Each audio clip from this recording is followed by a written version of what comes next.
Okay, this is lesson 80, direct and inverse variation as ratios. This is a fairly easy lesson because we've already done direct and inverse variations, but not with ratios.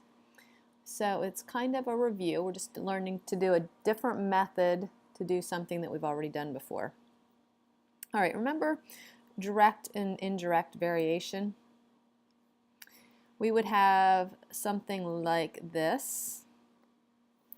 We would have, for direct variation, the formula is x equals k y. That would be direct variation. So let's try using our direct variation formula that we did before with this first example, and then we're going to do it a different way using ratios. So it says here A varies directly as B. So that tells us we want to use our direct formula. If A is 50 when B is 5, what is the value of A when B is 7? So right away we fill in when A is 50. So we actually are going to fill in, instead of X and Y, we're going to use A and B.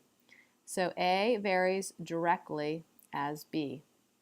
So A is 50 when B is 5. Remember this? And then you divide both sides by 5, and you would say then K is going to equal 10. So we have our constant of proportionality found out, and we take that and we go back to our equation. It says what is the value of A when B is 7? So we put our 10 in for our K. This time B is going to be 7, B is going to be 7. So A, when B is 7, A is going to be 70. And that's the final answer to our question. Now that's one way to do it. You'll notice it took 2 steps to do this problem. First we had to find our constant of proportionality, K, and then we had to go back and find A. We can do this problem in 1 step if we use ratios. The equation we're going to be using is A1 over A2 equals B1 over B2. For direct variation, you're just going to put the first one. If it's apples or A's, you put A. If it's grapes, you'd put G1 over G2. You use the variable that goes with the word that you're looking for. So this is the ratio method of doing this, or the proportion way of doing it. So what we do now is, and you're going to keep the A1 on top, A2 on the bottom, B1 on top, B2 on the bottom when we're doing direct variation. So let's read along and do it this other way. You need to know how to do these both ways depending on what your college level or even upper high school level science course uses. So let's try this. It says A varies directly as B. If A is 50, so the first A that's mentioned is your A1. So you put 50 where your A1 is.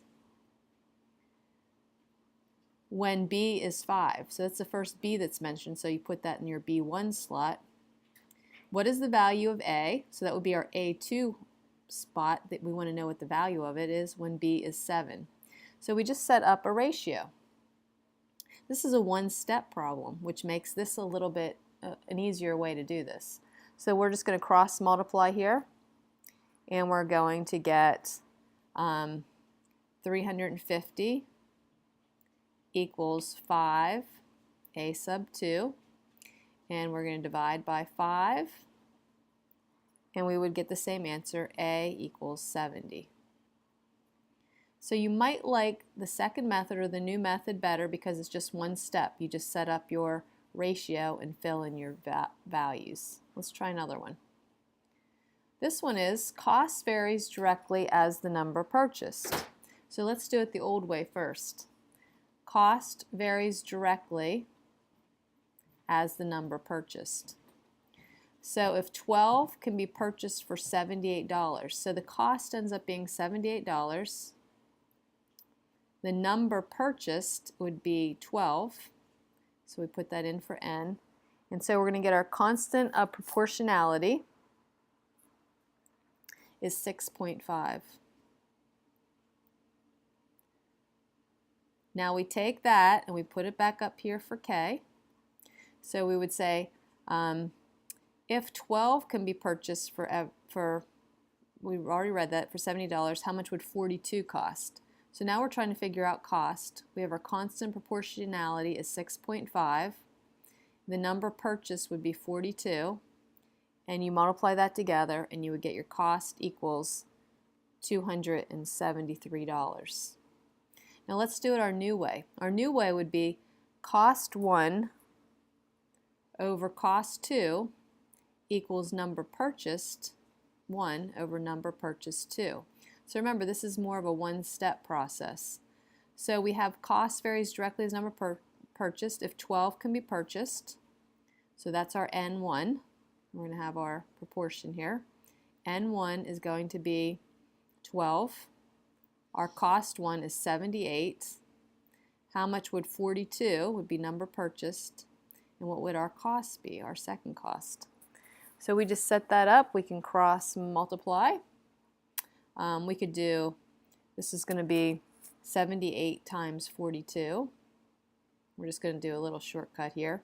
Equals 12 C sub 2. And if I divide both sides by 12, the 12 goes into the 42. Let me just get my calculator out real quick. Hold on a second, that didn't work. I don't have a calculator, do I now? Hold on one second.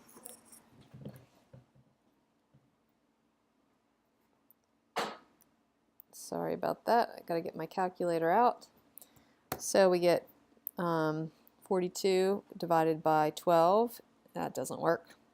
So we take 78 times 42 divided by 12, and we get 273. Of course I knew that answer. It's right up above. So we would get cost equals 273. So you can see both the answers end up being the same, just different methods. When you do this lesson, please use the ratio proportion method instead of using the old method. Okay, that was direct variation. Let's try out indirect variation. We only have one problem to do. In the old way, when we did inverse variation, we would say A equals K over B if we're using A's and B's, which is different. This is indirect. Remember, the direct would have been A equals K times B. Now when we're using inverse with our proportion method, what we would say is A1 over A2, and if it's inverse, if it varies inversely, instead of putting B1 at the top, you would put B2 at the top. So let's try this both ways real quick.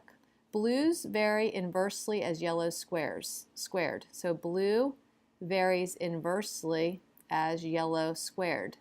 That's using our old method. If 100 blues go with 2 yellows, here's our 2 yellows, how many blues go with 10 yellows? So we need to figure this out. So it's going to be 100 equals K over 4. And we get our constant proportionality is 400. Then we have to go back and answer the questions. How many blues go with 10 yellows? So now we'd have blue, our K is 400. 10 yellows would be 10 squared. And we would get B equals 400 over 100, and the number of blues would equal 4. Let's try it with our new method. The new method, we would say blues, so here's our blues, vary inversely with yellow squared. So we would do our yellow squareds, we would flip it. Instead of being the first yellows on the top and the second yellows on the bottom, we switch it. And of course these are going to be squared because it says so in our problem. So let's just fill this in. It's a one-stepper. So if 100 blues, so that would be the first blue mentioned is 100, goes with 2 yellows. Now the first yellow mentioned is going to go in the denominator because we're switching them around. Our yellow 1 is going to go in the denominator. How many blues go with 10 yellows? So the yellows mentioned second go on the top. And so we're still trying to find our second blue. So we'd work this out. If we cross multiply, 4 times 100 is 400. And that would be 100 b sub 2's. Divide both sides by 100 and you would get the second blue would equal 4, which is the same answer as we got above. So 2 different ways to do the same problem. This lesson do this method, and later on you'll be able to choose which method you like. So that is it for lesson 80.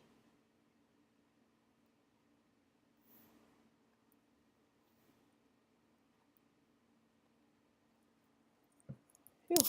You're sick? Yeah, I'm done now. Not really.